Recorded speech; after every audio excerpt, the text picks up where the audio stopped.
I'm 24 years old and I've never had a boyfriend, never been in a relationship. And at this point, it's starting to become a problem. A while back, I did a live about incels, also known as male involuntary celibates. Men who have not found success in the dating and mating market, those who are unsuccessful with partnering with women. I also went on to talk about femcels, or the rise of female involuntary celibates, and essentially women who have been unsuccessful of finding male partnerships. There are two key differences between incels and femcels. The key difference is that incels oftentimes have a lack of options. That is to say, women just simply do not give them the time of day, and therefore these men cannot find successful, long-lasting relationships. Whereas women have options, but they are oftentimes unhappy with the quality of options they have available. This is the key difference between incels and femcels. Nevertheless, there is a trend of people who find it hard to simply interact romantically in today's dating and mating market. I want to review this video that I saw off of TikTok that went viral because I think this content creator opens up a much needed conversation about why people, and particularly Black women, are finding it hard to simply date and get any male attention today. Let's break it down. I'm 24 years old and I've never had a boyfriend, never been in a relationship. And at this point, it's starting to become a problem. I can say it's good that she, at 24, is willing to look in the mirror and acknowledge that there could be something wrong, or at the very least, inquire as to why. And speaking of looking in the mirror, listen, I know some of y'all are about to bring up the bonnet. And let's just be honest, Black women are not giving up the bonnet. Listen, I use bonnets when I go to sleep, okay? It's necessary to protect the hair. So I'm not hating on a woman for wearing a bonnet. But I have to be honest, especially ladies who are on the dating market, who are really wanting to get male attention. I think it's important to know how men see bonnets, like outside of, PJs when you're about to go to sleep. Like, if a man sees a woman in public with a bonnet, or in a public platform with a bonnet, many of them are about to just judge her or just go the other way. Like, even if the woman is beautiful or real down to earth or just a good woman, just something about seeing a woman with a bonnet outside of the bedroom for many men is like a total turnoff.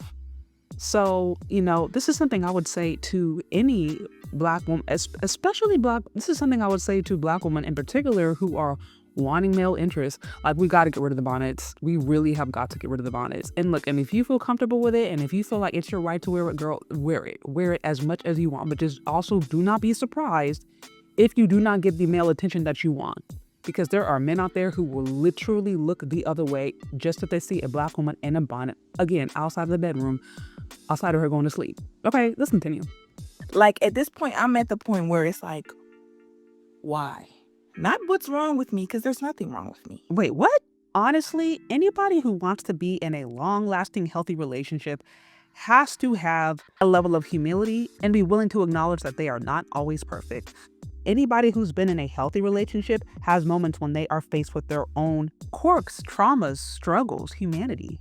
That's a healthy, necessary part of any relationship. But if that is not there, and if a person is convinced that there is little to nothing wrong with them, then there's not going to be any involvement, and that relationship likely won't last very long.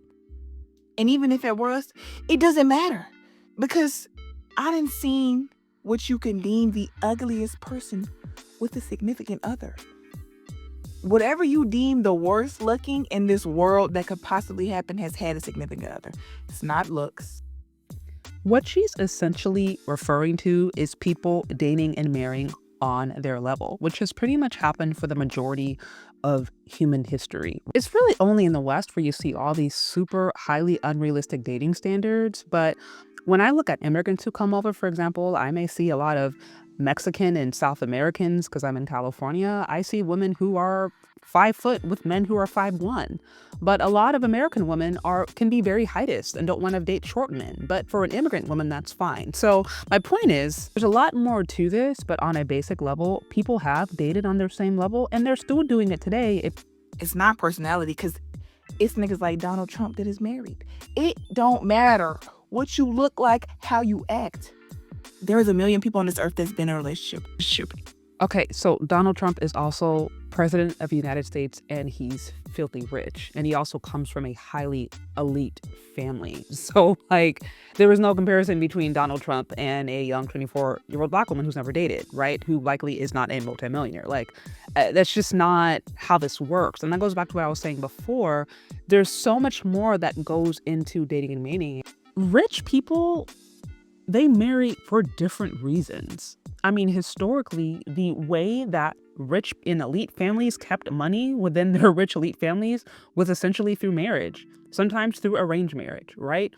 And so if, average regular people are looking at the elite and the rich and the celebrities and being like, well, they're ugly, they can date and marry, why can't I? It's not, you're not in the same game. Some of these like celebrities, politicians, these elite families marry for business purposes. If you're an average, everyday person, it's a completely different ballpark. At this point, I'm a 24-year-old woman, and I have nothing more to give.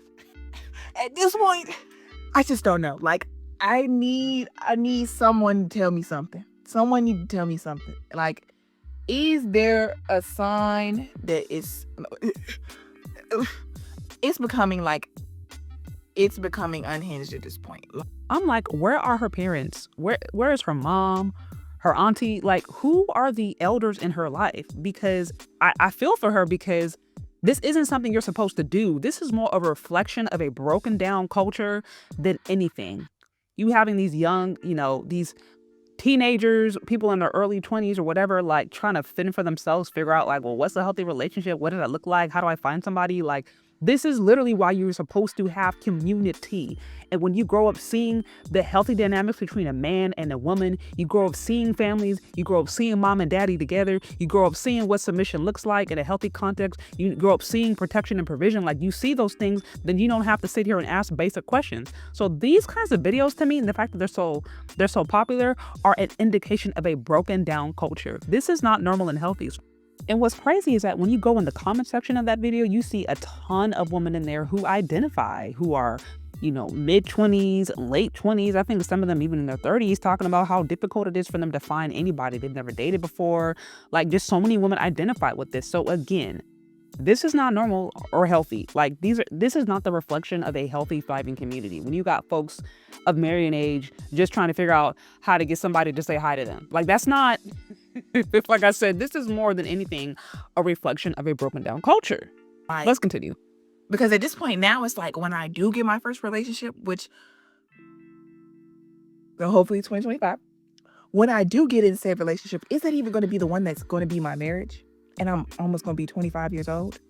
That's not even going to be my one. I already know. Like, I'm a realist. Come on. You think my first relationship is going to be the only one? This goes back to what I mentioned before. Black women are not taught to be wives. We are not taught how to manage households, be in relationships with men. We're not taught the value of marriage, family. Like, that's not a tenet in Black American culture. It's just not.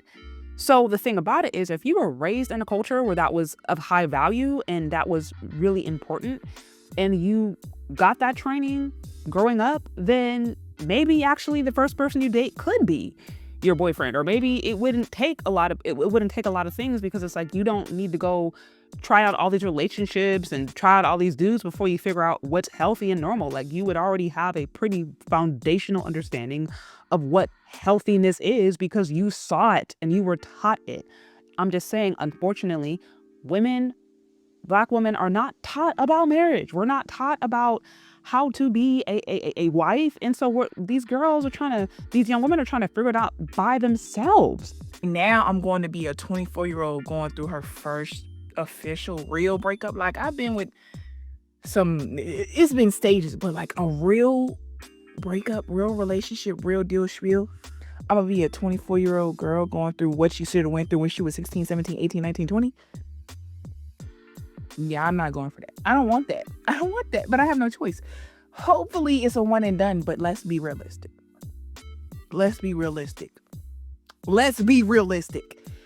first nigga I date, I won't be his first. And most likely he won't be my last. So I'm going to be 24, 25 maybe. If that.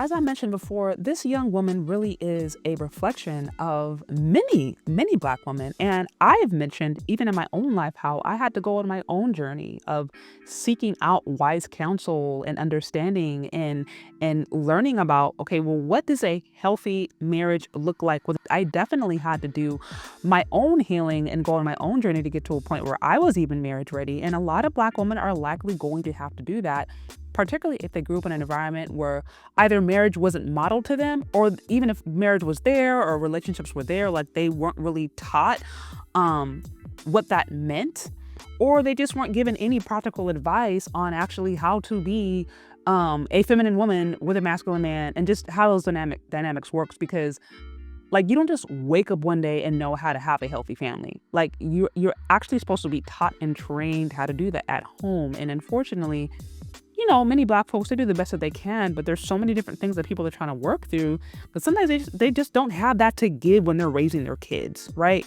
And so it's never too late. It's never too late to grow and learn. It's never too late to actually gain the tools that you may not have. The first step is acknowledging that maybe you don't have all the answers. But after that, it's likely going to be a journey.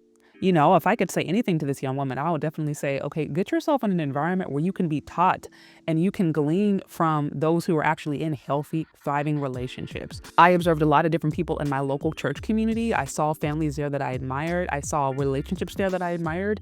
And I started listening to those people. I started being around them. And then, when I met my now husband, we did premarital counseling. Like, we did practical things to learn and unlearn some things. And so it helps to be around other success stories. Like, if you're just around other single women who also are like equally as single and confused, then you're not going to get anywhere. But if you're around somebody who is where you want to be, that's helpful. So like, churches can be really great, particularly those that promote marriage and there are healthy marriages. Those can be great ways to start in getting yourself around some mentors or somebody who can really give you the basics on what it means to be in a relationship. Anyways, that's what I got. What do y'all think? Do you agree? Do you disagree? Let me know.